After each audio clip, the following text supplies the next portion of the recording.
Building and editing, two key elements that makes Fortnite so darn unique. Yeah, I said darn, and I'm proud of it. Without these two core mechanics, Fortnite wouldn't be any different than any other run-of-the-mill first-person shooter games. As the seasons have advanced, building and editing have become more and more essential to be successful. Now, if you're thinking to yourself, hey, I can do 90s in Turtle. Okay, I'll tell you that knowing the basics is good and all, but not enough to really master the game. What's going on, my guys? This is the one and only, your guy, your friend. That's right, Keith Allen. Make sure to connect with me on my Instagram because I am your #1 fan. I truly, truly believe in you that nothing can get in your way, that nothing can stop you if you put all of your heart, all of your strength, and all your mind into it, guys. The sky is not the limit. You could do so much more, so much more. Today, we're going to be taking a deeper look at some of the most useful building and editing tricks. This video is supposed to be something that you can easily apply to your game, as long as you actively practice them, whether it be in creative, pubs, or even arena play. I want to keep this video fresh with the newest and most relevant tricks for Season X specifically, so make sure to check back frequently for when we make an update to this video, okay? On that note, you can see that we clearly put a lot of work into these videos. I hope you can tell. From research to editing and so much more. If you want to give us back, your appreciation in any way, I only got one thing to ask from you today. Hit that dang on like button. No, hit that darn like button. That's it. I love the word darn. Yes. It shows us that this content you also really enjoy it, and it gives us motivation to keep providing you with the best content on YouTube. It actually only takes a second. You know what? I'm gonna wait for you. All right, thanks. See, that easy. Oh, and one more thing. If you're looking to take your gameplay to the next level, visit ProGuides.com for 24/7 on-demand coaching from some of the best of the best. We added all new guide exclusive videos for pro members, as well as all the up-to-date news articles from your favorite pros, so don't miss out. Click that link below right now and smash that like button if you're ready to do this. All right, ladies and gentlemen, make sure to sit back, relax, and grab my favorite snack, that is that bunch of crunch, and we're gonna start the video. Let's go. Hopping into the first tip, we've got the protected cone side jump. You've probably seen the regular cone side jump, where you place a cone above yourself and then jump to the side of it. Once you get above the level of the cone, you place a floor below yourself, right? If you don't know how to do this basic maneuver, then you really should just start practicing. Hey, that's what I do, just practice. Well, start practicing after watching this video, of course. Not right now, you wanna listen to your guy, your friend, and pro guys, right? Come on. Because I'm here to tell you that the basic cone side jump is outdated, and it's gonna leave you vulnerable for anyone who is worth his salt. The protected side jump differs from a regular side jump because, well, it's more protected. Shocker, huh? Yeah. You see, when you do your side jump, the only thing that you are going to change using this tip is adding an extra wall between you and your opponent before placing the floor to catch yourself. The idea is that you block any potential angles between you and your opponent while still getting the same results of the regular side jump. So doing this also gives you opportunities to continue fighting for height if you didn't get it from this swift trick. Now, don't get me wrong here. The regular side cone jump is also useful, but it has its place. Say that you are uncontested and need to get higher up on a budget. Sure, this play is material intensive, but for the purpose of an additional cover.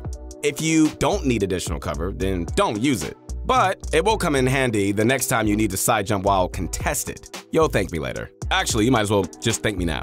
Aw, you're welcome. You guys, I just love my Fortnite community. You guys are just so well-mannered. Okay, so moving on to our next useful play is the surprise ramp edit. This age-old trick is more useful now than ever, and if you aren't putting this into your rotation, let me tell you right now, you are missing out on some quick kills.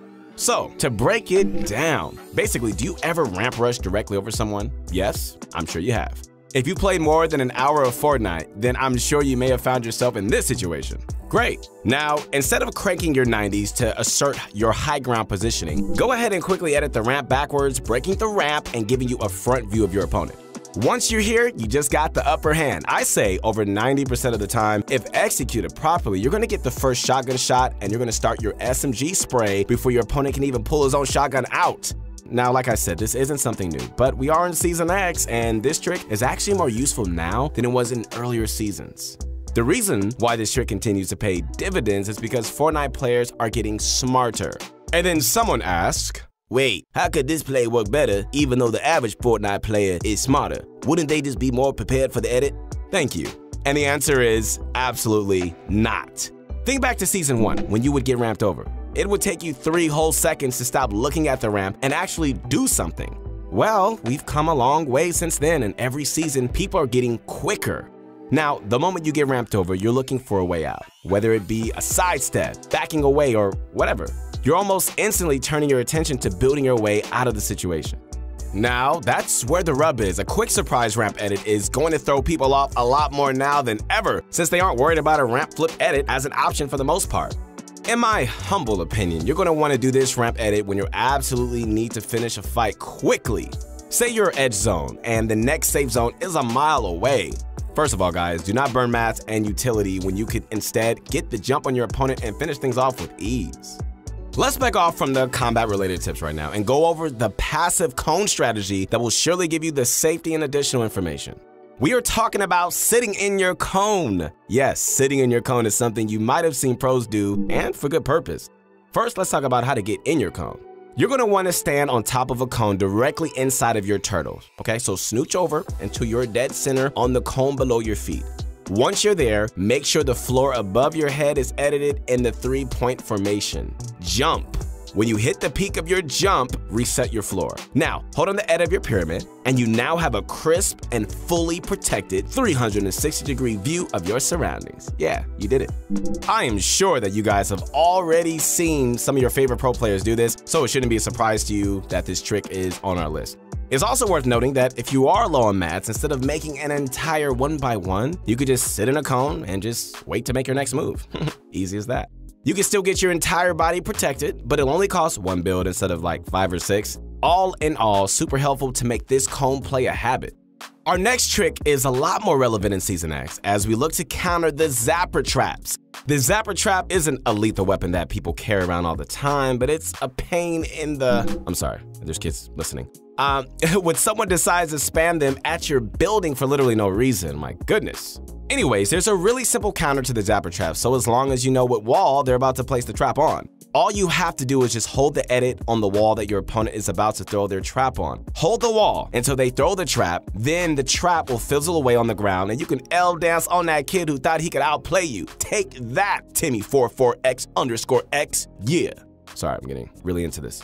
Obviously, this play requires you to know that someone is about to throw a trap at you, right? But if you are in a one-on-one combat, then it really isn't terribly difficult to predict. Like I said, quite situational as people don't really use zapper traps these days, but when they do, you know how to counter it. All right, ladies and gentlemen, moving along, let's take a look at our final tip, one that I think you scrimmers really need to hear. Find more connecting points while on height.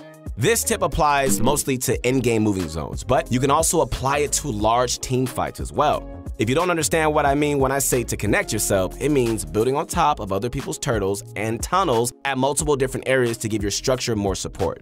If you are running a high ground tarp, dropping down a few stories to connect yourself to some builds here and there can really be a lifesaver. Let me lay out a scenario for you real quick.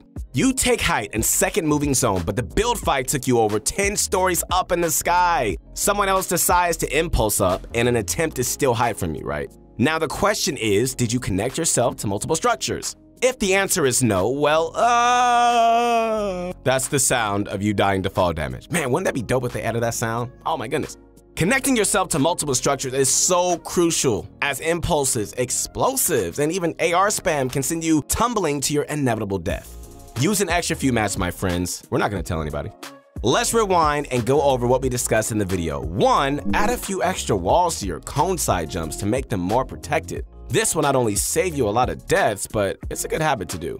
2, surprise backward ramp edits are going to catch your opponent off guard more than you think. People can only anticipate so much, so when you do things that overwhelm them, it just becomes too much to handle.